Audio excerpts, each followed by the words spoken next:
ഹരേ ഗുരുവായൂരപ്പ ശരണം. എല്ലാവർക്കും പാർത്ഥസാരഥിയത്തിലേക്ക് സുസ്വാഗതം. ഭഗവാന് ഏറ്റവും പ്രധാനമായ മാസമാണ് വൈശാഖമാസം. ഭഗവാന് പ്രിയങ്കരമായതിനാൽ തന്നെ ഈ മാസത്തെ മാധവമാസം എന്നും പറയപ്പെടുന്നു. ഈ മാസം മുഴുവൻ ലക്ഷ്മി ദേവിയോടൊപ്പം ഭഗവാൻ ഈ ഭൂമിയിൽ സന്നിഹിതനായിരിക്കുമെന്നാണ് വിശ്വാസം. അപ്പോൾ ഈ സമയത്ത് വൈശാഖധർമ്മത്തെ അവഗണിച്ചാലുള്ള ഫലത്തെക്കുറിച്ചുള്ള ഒരു കുഞ്ഞു കഥ കേൾക്കാം. മിഥിലാധിപതിക്കു വേണ്ടി ശ്രുതദേവൻ എന്ന മുനി വൈശാഖധർമ്മത്തെ അവഗണിച്ചാൽ ഉണ്ടാകാൻ ഇടയുള്ള അദോഷഫലങ്ങളെക്കുറിച്ച് വ്യക്തമാക്കുന്നൊരു കഥ പറയുന്നുണ്ട്. ഗോദാവരി തീരത്ത് ബ്രഹ്മേശ്വരം എന്നൊരു ക്ഷേത്രമുണ്ട്. അവിടെ ദുർവാസാവു മുനിയുടെ ശിഷ്യന്മാരായി 2 പേർ വസിച്ചിരുന്നു. തപോനിഷ്ഠൻ എന്നും സത്യനിഷ്ഠൻ എന്നുമായിരുന്നു അവരുടെ നാമധേയങ്ങൾ.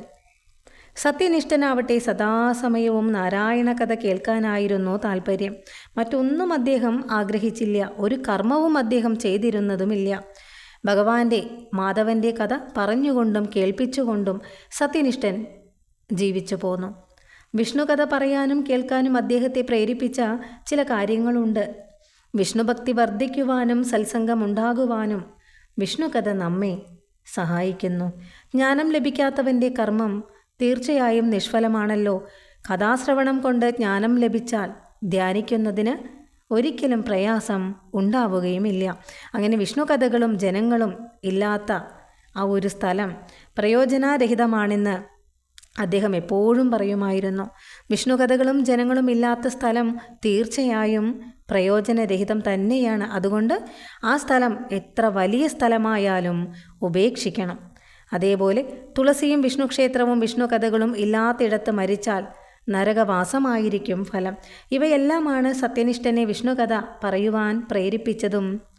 സത്യനിഷ്ഠൻ്റെ ജീവിതത്തിൽ വിഷ്ണു കഥകൾക്ക് മാത്രമേ പ്രാധാന്യവും ഉണ്ടായിരുന്നുള്ളൂ. എന്നാൽ തപോനിഷ്ഠൻ കർമ്മം ചെയ്യുന്നതിൽ തൽപരനും ദുരാഗ്രഹിയുമായിരുന്നു. സൽക്കഥകൾ കേൾക്കുവാൻ യാതൊരു താല്പര്യവും അദ്ദേഹത്തിനുണ്ടായില്ല. ആരെങ്കിലും സൽക്കഥകൾ പറയുന്നത് കേൾക്കാനിടയായാൽ പോലും അദ്ദേഹം അവിടെ നിന്നും തൽക്ഷണം പോകും. അത്രയ്ക്കും വെറുപ്പായിരുന്നു അദ്ദേഹത്തിന് കഥാശ്രവണം. സദാസമയവും തപോനിഷ്ഠൻ ഗൃഹകർമ്മങ്ങളിൽ മാത്രം ഒഴുകി ജീവിച്ചു. ഈ തപോനിഷ്ഠൻ്റെ അരികിൽ ആരും തന്നെ പോവാറുമില്ല. സത്കഥകൾ പറയാതെയും കേൾക്കാതെയും ദുർബുദ്ധിയോടുകൂടി ജീവിച്ച തപോനിഷ്ഠൻ മരണാനന്തരം ഒരു പിശാചായാണ് ഭവിച്ചത്. അപ്പോഴത്തെ അദ്ദേഹത്തിൻ്റെ നാമം ചിന്നകർണൻ എന്നായിരുന്നു.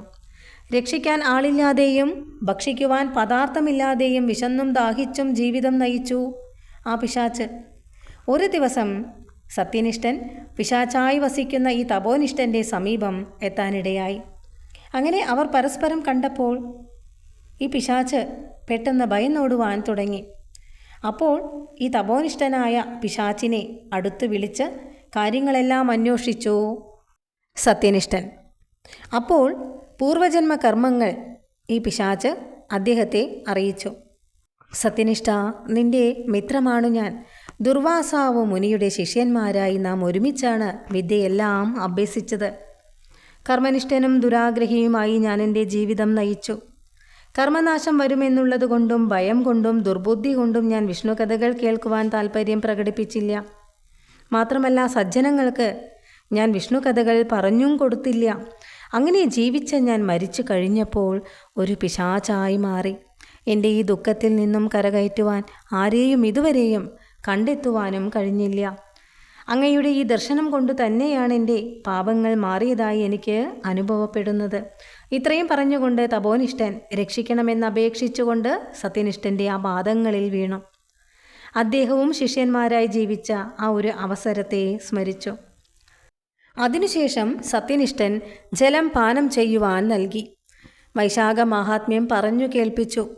അപ്പോൾ പാപങ്ങളും അതുവരെ ഉണ്ടായിരുന്ന ശരീരവും അപ്രത്യക്ഷമാവുകയും തപോനിഷ്ഠന് ദിവ്യമായൊരു രൂപം ലഭിക്കുകയും സത്യനിഷ്ഠനെ പ്രണമിച്ചുകൊണ്ട് വിഷ്ണുലോകത്തിലേക്ക് അദ്ദേഹം യാത്രയാവുകയും ചെയ്തു.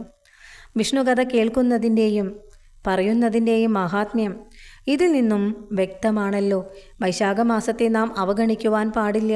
കഴിയുന്നത്ര പുണ്യകർമ്മങ്ങളിൽ തന്നെ മുഴുകണം. വിഷ്ണു പ്രീതികരങ്ങളായ കാര്യങ്ങൾ ചെയ്യണം. കാരണം ലക്ഷ്മി സമേതനായ ഭഗവാന്റെ സാന്നിധ്യം ഈ കാലത്ത് എല്ലായിടത്തും നിറഞ്ഞു നിൽക്കുന്നു. ദാനധർമ്മങ്ങൾക്ക് പ്രധാനപ്പെട്ട കാലമാണ് വൈശാഖമാസം. ഈ കാലത്തു നടത്തുന്ന എല്ലാ പുണ്യകർമ്മങ്ങൾക്കും ദാനധർമ്മങ്ങൾക്കുമെല്ലാം 10 മടങ്ങാണ് ഫലം. ഹരേ കൃഷ്ണ, ഹരേ ഗുരുവായൂരപ്പ ശരണം. എല്ലാവർക്കും ലക്ഷ്മി സമേതനായ ഭഗവാന്റെ അനുഗ്രഹമുണ്ടാവട്ടെ എന്ന് പ്രാർത്ഥിച്ചുകൊണ്ട് സർവം കൃഷ്ണാർപ്പണമസ്തു.